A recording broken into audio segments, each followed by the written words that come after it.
проект Best of Russia. Ну, а я модератор дискуссии Александра Анисимова, я тоже продюсер и куратор, и в этом году я занимаюсь павильоном Катара на этой выставке, но я буду скорее как человек-посредник между вами, аудиторией, и своими спикерами. И начать я хотела бы с вопроса Генри, на самом деле.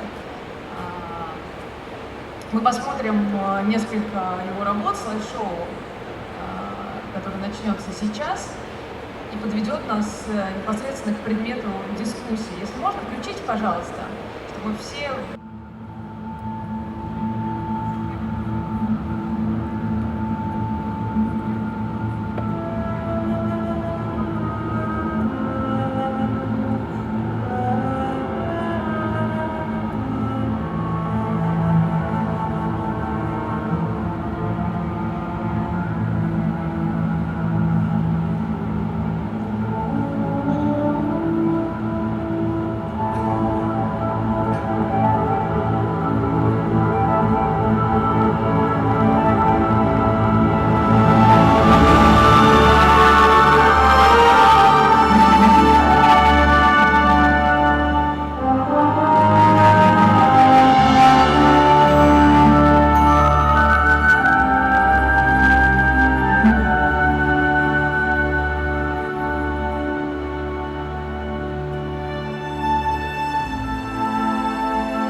Не зимой показываем. Мой первый вопрос Генри. Фотография, конечно, разделилась некоторое время назад на фотографию прикладную, фотографию фактов, фотографию исторических событий, фотографию мест, фотографию воспоминания, фотографию как искусство.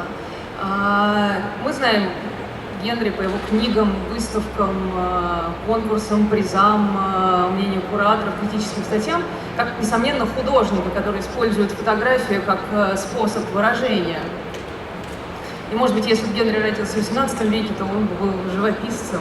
Наш художник использует фотографию. Я хотела бы узнать, я смотрю на эти замечательные снимки, и мне хочется сюда попасть. Я вижу замечательную страну, чужие берега, какие-то заманчивые пейзажи. Хотелось бы мне понять, насколько это осознанная мистификация или взгляд художника. И что ты, Генри, видишь через камеру, когда ты смотришь? Это честный взгляд, или это картина идеального мира, или это картина совершенно твоего внутреннего мира, которая отражена в данном случае от Катара. Я знаю, что недавно ты был в Китае и от других мест. Как бы ты рассказал нам о том, что видит художник и как рождается вот это магическое изображение, нас совершенно привлекающее, которое, может быть, не имеет никакого отношения к моей реальности, которую я увидела бы своими глазами? Thank you very much for the very kind introduction. Welcome to the audience. In response to your question, personally, I hunger to travel and visit and experience different cultures. The question of photography to me is not separate. It is not a separate thing. It is part of it. And through all my travels, every day, I look at things and I actually am taking a picture. The camera happens to be a tool that has to be part of it. Now, whenever you go to a new country, and in the case of this collection, this was for a book, Qatar Sand, Sea and Sky, capturing and celebrating the country of Qatar. But I find whenever you go somewhere for the very first time, including coming right now to Moscow, looking at the lights here, it's always the very first impressions that excite me. I want to take a picture. If I don't take a picture, I might miss that opportunity. There's always a fine line between not taking the very first few pictures and getting to know the subject a bit better, looking at the lights, how the light plays, coming back, studying the subject, coming back maybe later on in the day when the sun is lower to capture a better picture. So there's a very fine line, but maybe if you do come back a little later, you miss that initial excitement of buzz of having seen something new for the first time. My challenge is to always try to create beautiful pictures for myself, but it's not just taking pictures. It's not enough. It's also how do you show it? How do you prepare it to be seen? And that gives me excitement because we're all taking pictures, but it's the idea of sharing it with others and trying to make a difference or creating an emotion for others to see a picture.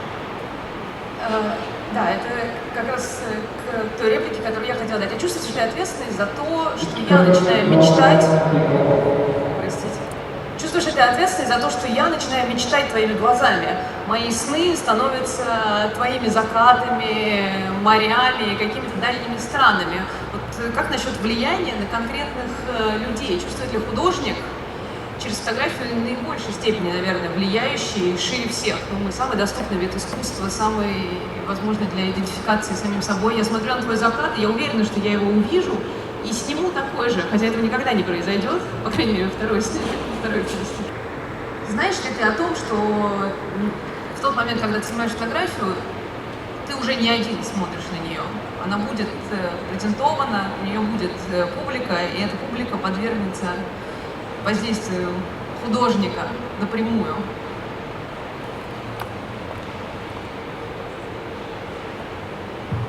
Well, I mean, it's always nice to share that moment, but I take a picture initially just because I see the beauty. I don't think about taking it so others can see it. If the picture, I mean, you have to take a lot of it. You have to be a good editor of your work, because otherwise, you know, you can just take lots of pictures and they're meaningless. But I always, when I put a creation together, a collection together, whether it's for a book or whether it is for a show like this, you kind of immediately edit all of them. I always look for the really good ones and then don't even think about the other ones. And in a collection, you take every once in a while, a single photo jumps up and you can say, wow, and that's great. And that to me is really the art I try to create myself without manipulating the picture. All these pictures that you see are shot on film. And I think that to me is the art. Every artist has their own way of doing things, and there's no right, there's no wrong. You just create your own challenge and what feels good for you, and that's what I enjoy. And it's a wonderful feeling to be able to have a picture that others look through and gives them some kind of an emotion or an inspiration or a laugh or a smile or whatever it is.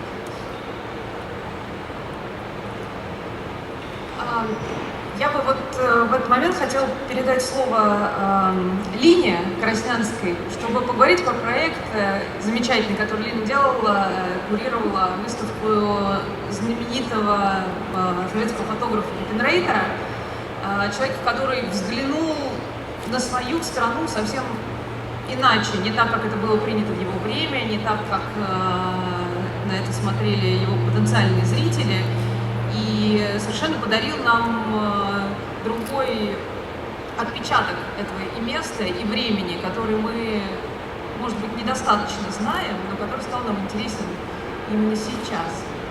Это выставка Вадима Гиппенрейтера, которую мы делали к столетнему юбилею, сейчас немножко расскажу о нем. И проект Best of Russia — это такой всенародный, огромный, всероссийский проект, в котором принимали участие и простые фотолюбители, те люди, которые просто очень увлекаются фотографией или просто которые не могут пройти мимо какого-то важного события для них, и профессиональные фотографы. Но прежде чем начать говорить о Гиппенрейтере, понятно, что вкратце нужно рассказать, возможно, нужно рассказать о том, какая была ситуация, когда Вадим Гиппенрейтер работал. Этот человек родился в 1917 году, прожил почти 100 лет, его не стало за год до его юбилейной выставки, которая проходила на ВДНХ в 2017 году. И понятно, что в советское время, советская школа фотографии, выдающиеся фотографы, огромное количество мастеров репортажной фотографии. Те люди, которые унаследовали традиции русской авангардной фотографии, когда был невероятный симбиоз и искусства, современного искусства тогда, и фотографии. И те выдающиеся мастера, эти выдающиеся фотографы диктовали 20-е годы после революции, в 30-е годы стилистику и показывали новые приемы всему миру. Но со временем, в 50-е годы, в 60-е, фотография, безусловно, переживала, с одной стороны, советская фотография свой расцвет, с другой стороны, она была достаточно ограничена определенными жанрами. В основном это была репортажная фотография. Вот Вадим Гиппенрейтер — это один из тех немногих фотографов, которые пошли совершенно другим путем. Он начал с того, что, во-первых, он художник, он закончил Скульптурное художественное училище, и это очень видно по его фотографиям, мы увидим это дальше, насколько они художественны. И он занимался спортивной фотографией, которая тогда как жанр тоже только формировалась. Мне кажется, что это очень важно посмотреть на то, как, несмотря на определенную систему, определенный визуальный язык, определенная ситуация, которая происходила и в стране, и в истории, и в русском искусстве, фотографическом в том числе, человек формировал свой собственный визуальный язык, в котором нет места ни достижениям индустриального общества, ни городу, и очень редко есть место человеку. И вот такой образ России, который формировал Гиппенрейтер, это, конечно, и сегодня, мне кажется, что он очень много фотографировал Камчатку и был одним из первых фотографов, которые побывали на извержении вулкана в 70-е годы. Но на его фотографиях природа всегда представлена вне времени и вне какого-либо события. Вообще, если смотреть на фотографии Гиппенрейтера, очень сложно понять, когда они были сняты, но кроме технических каких-то характеристик, которые, естественно, менялись. То есть человек запечатлевал страну и создавал образ страны вне времени, вне контекста, вне исторического контекста. Только художник, только природа. Ну да, вот понятно, по такой фотографии можно понять примерно, когда это было снято, по тому, как одет альпинист.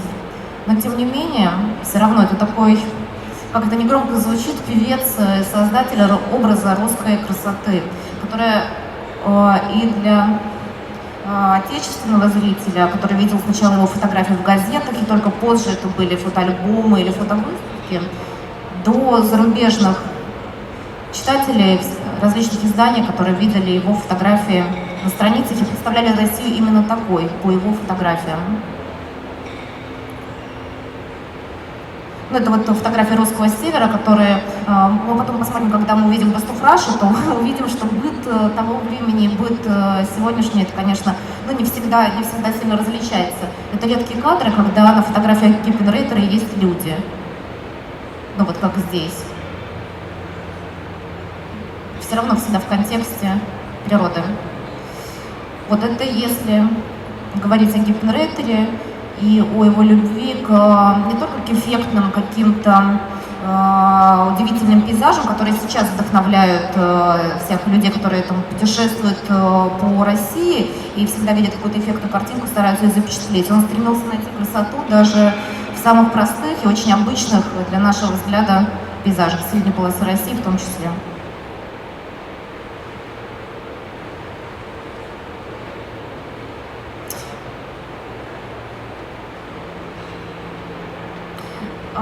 Вот это, если рассказать вкратце о той выставке, на которой я работала, конечно, был удивительный проект, потому что с таким материалом огромная честь и огромная ответственность работать, потому что Киппенрейтер действительно основоположник, как это громко не звучит, русской пейзажной фотографии. И вы знаете, когда вот я работала над проектом Best of Russia в течение 10 лет, огромное количество снимков природы, когда ты видишь эти фотографии, ты понимаешь, что сознательно или бессознательно современные, особенно непрофессиональные фотографы, когда-то увидев Киппенрейтера, настолько отпечатался образ художника и его видение природы нашей страны, настолько мощно отпечатался, что люди все время это репродуцируют и часто очень стремятся повторить. Но это невероятно сложно, потому что, как говорила Саша, всегда кажется, что ты можешь вот так же снять, но, к сожалению, вот так же снять это невероятно сложно. Для этого нужно быть художником настоящим. И неважно, насколько у тебя современная техника, потому что понятно, что Киппенрейтер и у современных фотографов она не может, наверное, сильно конкурировать, но фотографии невероятной красоты, невероятно вдохновляющие сегодня. И вот одновременно мы уже практически перешли к конкурсу Best of Russia, который нас подводит к интересной теме непосредственно влияния. Лина уже начала про нее говорить, насколько широкая аудитория с помощью фотографии, глядя на места и на окружающее себя пространство и на время, поддается вот влиянию таких больших художников, и как с ним работает потом куратор. Best of Russia уникальный в этом смысле проект, потому что он вовлекал гигантское количество людей, то есть тысячи и тысячи людей слали тысячи снимков. Я слабо себе представляю, как бы все это смотрели и по сколько раз, но мне было очень любопытно послушать и понять, насколько массовая фотография приближается через глаза куратора, да, к художественному проекту. Мы вот поговорили с художником о том, как он видит место, и мы посмотрели на замечательные снимки Вадима Киппенрейтера, который совершенно уникальный. Я помню, что когда я увидела его архив, я потеряла дар речи, потому что никогда мне не казалось, что такая красота меня окружает, пока я не увидела ее всего лишь на небольших фотографиях.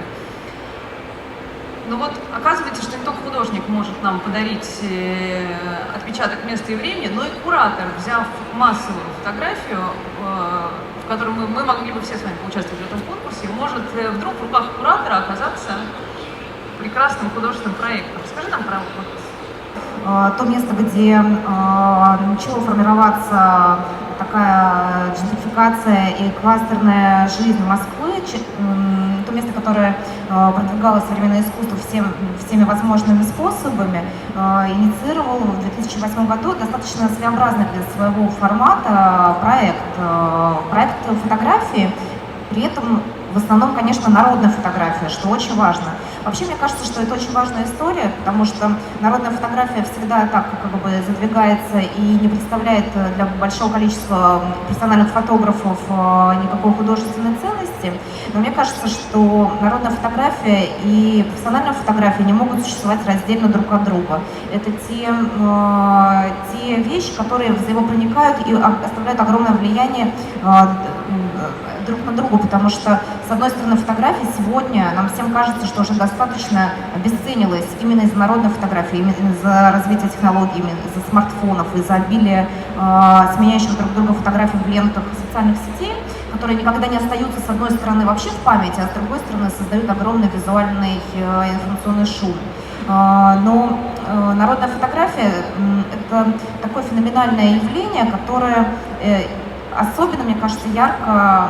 Конечно, я это говорю, потому что я делала проект Best of Russia, но мне кажется, что для такой огромной страны, как Россия, вот этот проект объединил не только какие-то художественные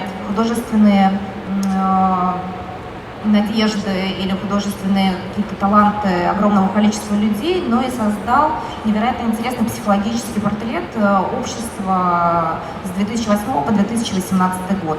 Мне кажется, что это феноменальный проект, если честно, потому что никогда раньше у нас, во всяком случае, не было такого соединения огромного количества снимков от сотни тысяч людей, которые присылали фотографии к нам в проект, и профессиональной фотографии. У простых людей появилась возможность соседствовать с выдающимися фотографами в одном пространстве, видеть уровень, к которому, с одной стороны, хочется подтягиваться, а с другой стороны, стимулировать профессиональных фотографов тоже для каких-то, возможно, я не знаю, не то что для каких-то новых решений, но, в принципе, стимулировать, потому что, как мы прекрасно знаем, что огромное количество новостных фотографий сейчас снимаются просто случайными какими-то людьми, которые отправляют фотографию и становятся иллюстрацией для какого-либо события, просто находясь в то же время, в том же месте. Ты там 20-30 лет, это не было возможно даже представить. Best of Russia — это проект, в котором участвовали самые разные люди со всей страны. Кто-то претендует на большое художественное высказывание. И вот этот огромный массив, все вместе, когда они сливались в экспозиции, в альбоме, когда их видели тысячи людей, а Best of Russia это действительно одна из самых посещаемых выставок, которая в Москве проходила ежегодно. К нам приходили десятки тысяч человек, около 80 за месяц. Вот эта реакция и зрителей, и фотографов, и их стремление соседствовать вместе. И, кстати, тоже интересно заметить, что сначала профессиональные фотографы не хотели участвовать в проекте Best of Russia, считали зазорным вообще участвовать рядом с какими-то непонятными людьми, молодыми мамами, которые присылают фотографии своих детей, или пожилыми пенсионерами, которые фотографируют розочки на скатерти на столе. Вот это да, вот такое соседство всегда считалось зазорным, но, если честно, со временем, когда профессиональные фотографы видели, как мы стараемся показать максимально интересно, создать интересную экспозицию, пригласить крутое жюри и так далее, то профессиональные фотографы тоже участвовали, и Владимир Глынин, и Михаил Ростов, который представлен здесь на стенде как раз Катары, и Михаил Королев, это фэшн-фотограф, один из первых русских фэшн-фотографов, и огромное количество репортажных фотографов, и Тартас, РИА Новости, издательский дом «Коммерсант» и так далее. Все участвовали, никто не считал зазорным, кто-то побеждал, кто-то не побеждал. Но вот этот портрет России, вы знаете, это очень сложно увидеть, какая вообще страна, пока ты не увидишь ее глазами тех людей, которые живут в конкретном месте. Мне кажется, что такое визуальное и психологическое исследование, которое мы проводили в течение 10 лет, очень описывает и состояние общества в то время. Ну вот, видите, люди хотят обратить внимание на ушедшее советское наследие, да, которое находится в таком состоянии, ну или на другое народное творчество в своем городе, или на такое народное творчество. Или вот на такую жизнь, которая вот что на фотографии Гипнорейтера, что сегодня, не сильно отличается. Всегда, конечно, человеку часто хочется показать, как красиво и как красиво он умеет снимать. Но это всегда такой вызов, челлендж самому себе и зрителю, который уже пресыщен огромным количеством красивых снимков. В проекте Best of Russia было 5 номинаций. Это была природа, архитектура, люди, события, это репортажная фотография, портреты, фэшн-фотография и, природа. Все фотографии природы, которые иногда очень наивные фотографии, иногда очень красивые.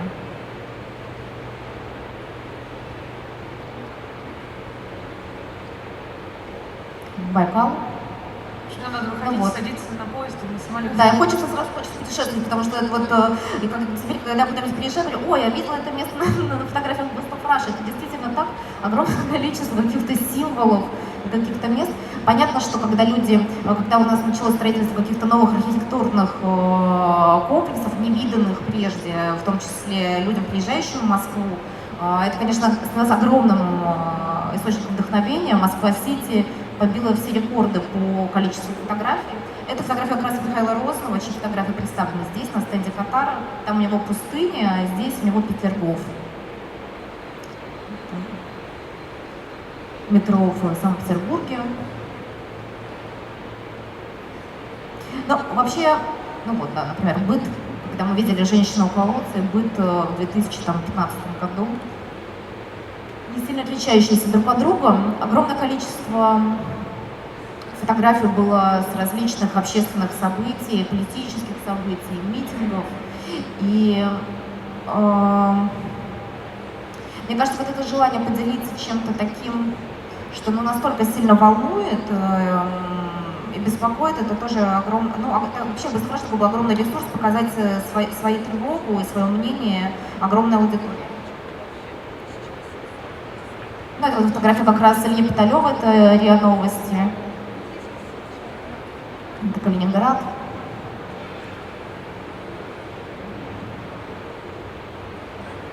Ну, вот эта фотография Миши Гребенщикова, вот фотографа, который начинал, тогда был совершенно юным мальчиком, 16 или 17 лет, когда он был одним из победителей проекта Бастафраша. Это фотография с митинга 2012 года. И сегодня Миша такой становится все востребованнее. И фотография, на самом деле, облетела очень много изданий и победила на очень многих конкурсах и российских, и зарубежных. Уважаемые гости, через 5 минут в зоне Нидерландов состоится дискуссия, как построить культурный бизнес. Нет, не знает, что мы еще дискутируем. Да, ну, в общем, вот это вот то, что я хотела рассказать про проект Бастафраша. Если есть какие-то вопросы, мы будем рады ответить. Фотография распространилась абсолютно везде, и каким образом кто-то может выделиться в мире, в котором сплошные изображения. Я вот хотела бы передать слово Зарине и поговорить на такую тему. Мы уже стали общаться с помощью эмоджи и фотографий, и уже не беспокоимся о знании языков частенько, и можем вполне объясниться, сфотографировав на камеру телефона все, что нам необходимо, и в реальном времени это отправить. Каким образом в таких проектах, как, например, London Art Night, выживает фотография как жанр? Есть другие жанры, которые представлены на Art Night, но мы хотели поговорить именно про фотографию. Каким образом вы сохраняете к ней интерес публики, как несомненно организаторы, и ты как конкретный человек, выбирающий проекты, которые будут участвовать в Ночи искусств? Почему фотография все еще остается одним из участников? Just before I answer, I just want to introduce quickly the project that I'm working on, Art Night. It was conceived in 2016 as a non-profit initiative, and we worked in collaboration with loads of institutions in London, like Hayward Gallery, Whitechapel Gallery, and the ICA. And the idea was that when we thought about the project and establishing it, how to take art outside of gallery walls and how to present artworks in public spaces and alternative venues. So in relation to photography and other mediums, that's the approach that we took, and I'm just going to show a few examples of how we presented works between moving image installations, photography, performance, and it's between being in public space, in the streets and public squares, and also within alternative venues like churches, libraries, cinemas, etc. In 4 years we spanned various different areas of London, and the idea is that you walk on a trail and you go to different venues, you see different artists' work, and the festival is free to everyone. So the idea of accessibility is very important to us, because the festival is targeted towards the widest possible audience, and we have about 80,000 visitors per night per year. As you can see here, one of the largest projects that we have was a participatory dance performance that was in the public square next to Liverpool Street Station. Just a few more things. This was a very interesting work. It was a moving image work in a Masonic temple in the Andaz Hotel. It was a hidden room in a hotel that we discovered, and this artist was particularly very excited to create an image there. And as you can see, she also sort of tried to work with the architecture of the space and work with the geometrical patterns. So the idea is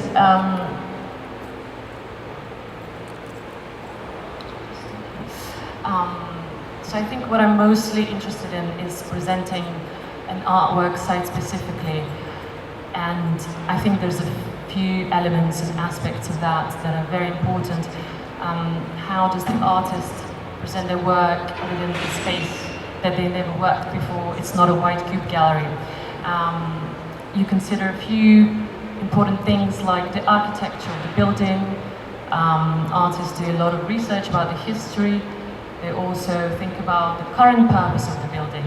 And finally, there is potentially a moment where you're engaging with people who inhabit this building, or you work with the community that surrounds this building. So these are the various aspects of the site-specific work, and that's pretty much the approach that I take in my work, working with artists.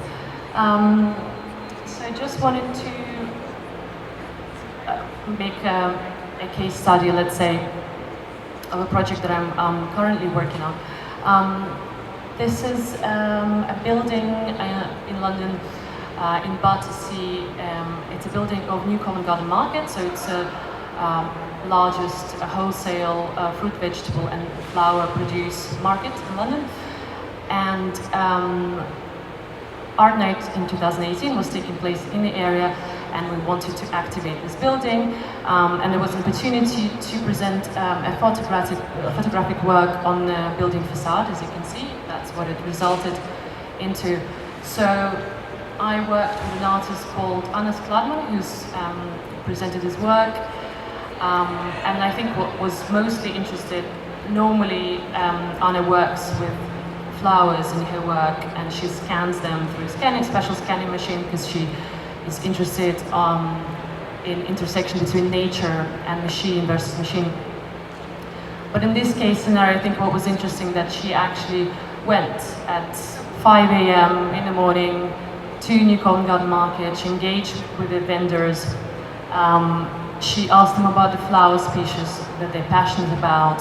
She sourced this specific type of flowers, and that's the source that she used for this work. So what then eventually, the result of this engagement, what happened is that after we presented this on the building facade throughout the year, the market vendors were coming to the market manager and asking them, when can we show our vegetables, when we can show our produce on the facade of the building? So there was a huge engagement and a great response from the community in the area as well.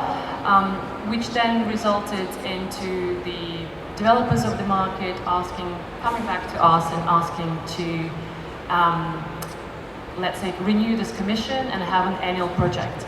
So now this space is called New Covent Garden Market Vitrine, and we're going to show a new work every year, and we'll stay in situ for 1 year. So I think this is a wonderful example of how community response can actually activate production of new work, which is very positive for artists, obviously. And then also another project that I worked on, which could be interesting in a Alexei, можно presentация? In this context, it's a kind of like it was an approach which was other way around. Let's say we talked about if the work is made site specifically, would it make sense if we take it out of this context and let's say we present it in a gallery space, will this project still make sense? And I think it's a case-by-case scenario. And in this project, I think it's a very interesting one. So it's called Uncertain Subject by Ute Kogelsberg, the artist I worked with. And so she told me about... Алексей, можно остановить на секунду? Остановите, пожалуйста. So she told me about this project that she really wants to present in public during the festival. And it's a photographic project. It's quite simple in its execution. And she started developing it since we heard the news of Brexit vote in the UK. And so in 2017 she launched this project and then continues until now.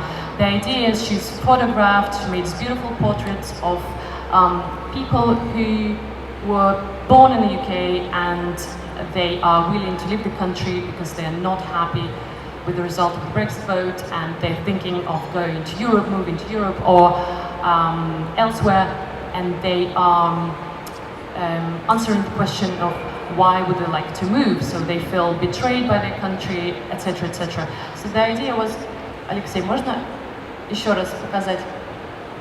Sorry. Алексей, верните, пожалуйста, картинку. Спасибо.